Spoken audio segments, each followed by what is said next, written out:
Addiction is an imbalance, not a disease. I played with addictions and addictive behaviours for an extensive part of my life. Addictions of all varieties are vehicles in which people board in order to get to places that are more peaceful, more pleasurable, or more tuned in. But what I understand from my bouts of sobriety in the past is that you're already tuned in to these states of being. And if you are, then you do not need to feel the need, the necessity to board any vehicle to take you to these places. It is okay to acknowledge that you have an addiction. This is one of the greatest steps that you can take in your road to overcoming it. But don't acknowledge that you have a disease. Our default is happiness, love, and bliss. Look at children, for example. They are a prime, perfect example of what each and every one of us is made from. Before we learn how to steer our lives based on experiences of the past that we store in the brain. When you believe that you have a disease, you are giving away your power, disempowering yourself, relinquishing your strength and your willpower.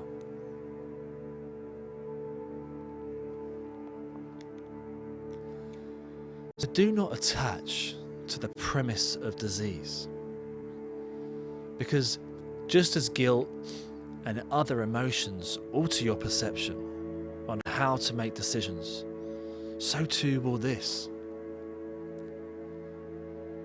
You are not the disease, you are the treatment. When people overcome lifelong dependencies, it is themselves who remedy their path. You have the potential inside of you because your default is one that's blissful. You have the potential to abstain and to change your life, just like all of the other people who successfully took charge of theirs. I realized that my addiction was the greatest teacher that I've ever had, because it highlighted areas of my life that needed to change in order to bring my body, my spirit and my mind into equilibrium. It's about balance. There will be specific parts of your personality that will need to change in order to remove your addiction for the long term. This, after all, addiction I'm talking about, was a learned process that took a very long time, or maybe not, to get to where you are now. So usually things like this don't happen overnight. When I listened to psychologists explaining the disease model of addiction, it only made me feel worse. Like I was always doomed for failure. It made me feel as though I had no control over my addiction. And I actually felt like it was an excuse for how I was behaving. So I continued. I felt helpless. When I was able to disregard this notion and realize my true potential, I was able to muster the strength needed to overcome these negative patterns and subsequently end my addictions. So belief in yourself is such a powerful thing because it enables people to make huge, drastic changes in their lives and create successful narratives.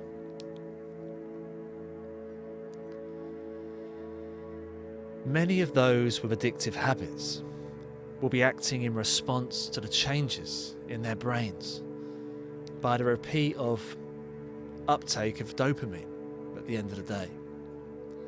Certain connections or synapses will become stronger, and subsequently they will bypass others, making these associations stronger, more pleasing, thus more addictive. It is still choice, but one which is easier to make because of the repetitive nature that you've built. But then you could argue that any other experience, repeated enough times because of its motivational appeal, can change the wiring in the brain whilst adjusting to the uptake of dopamine. But we wouldn't, however, call the excitement felt for visiting Paris, meeting a lover, or cheering a football team on a disease, would we? Every rewarding experience builds its own powerful networks in the brain, making them more preferable to alternatives. That's true of Paris, love, football, and heroin. Dopamine will just become more selective as the rewards are identified and the habits are established. Those who apply the disease model, when the pursuits of drink or drugs begin to interfere with somebody's life. So where do you draw the line? The lover who turns you on, only to be married by somebody else. Football fans have been known to take their love for the game to extreme lengths, organising fights, getting arrested, and killing one another. That's interfering with somebody's life. And if the people are addicted to these things, then isn't that a disease too? So addiction doesn't fit a unique physiological stamp like disease. It simply describes the repeated pursuit of highly attractive goals, condensing this cycle of thought and behaviour into a habit.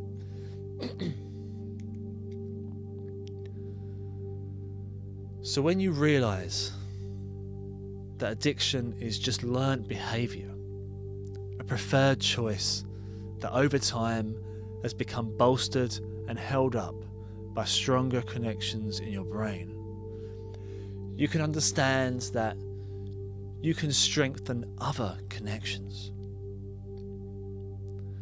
It is essentially a learnt behaviour through your experience. You had the strength to change this because you already had the strength to make it this way in the first place. This was the tipping point for me when I decided to start empowering myself, breaking away from the victim perspective of the disease model of addiction.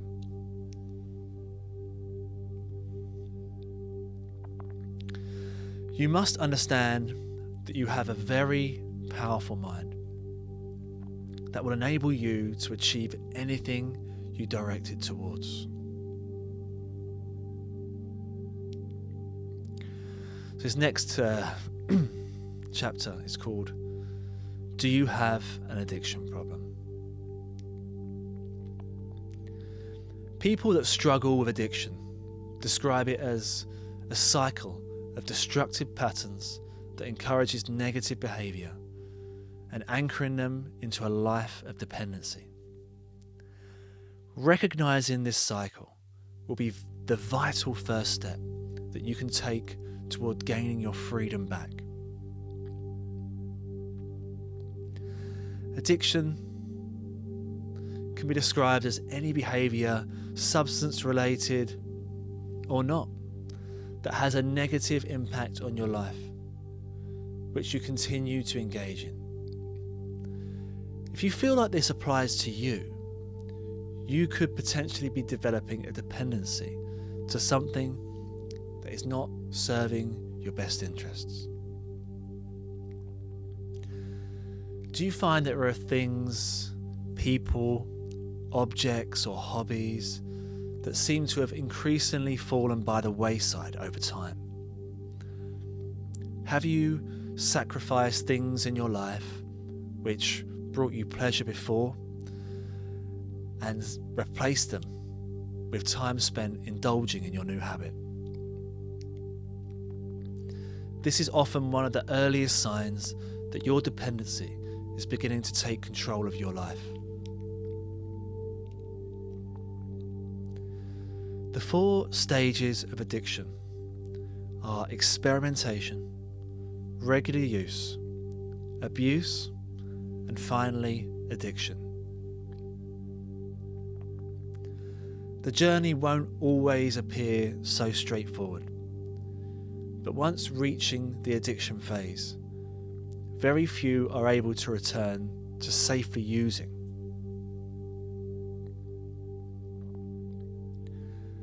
When you start relying on something externally that is needed to help you feel balanced on the inside, you are not really experimenting anymore.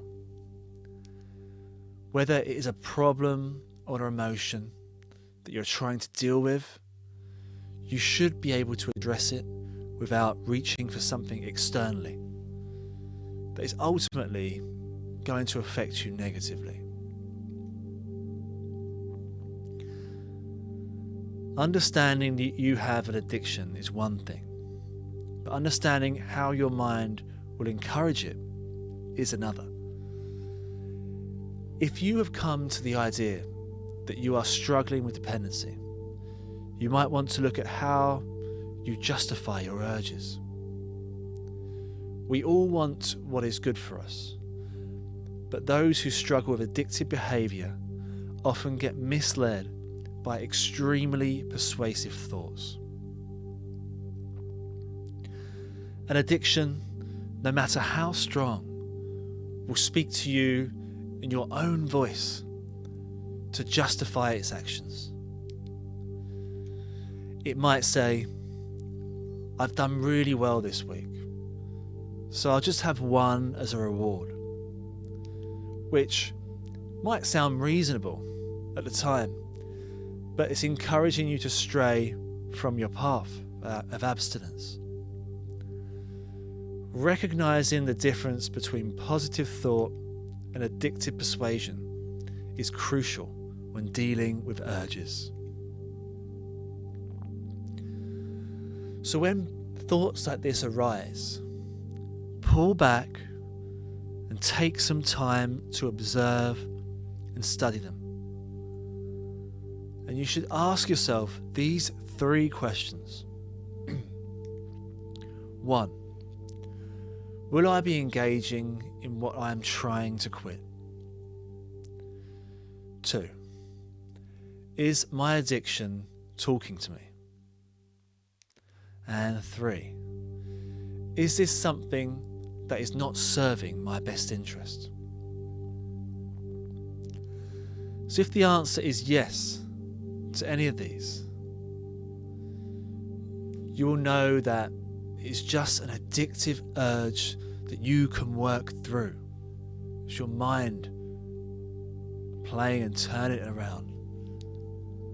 Take 10 minutes to sit down and calm yourself. Understanding that reasoning with thoughts like these will only lead you back to the place where you started.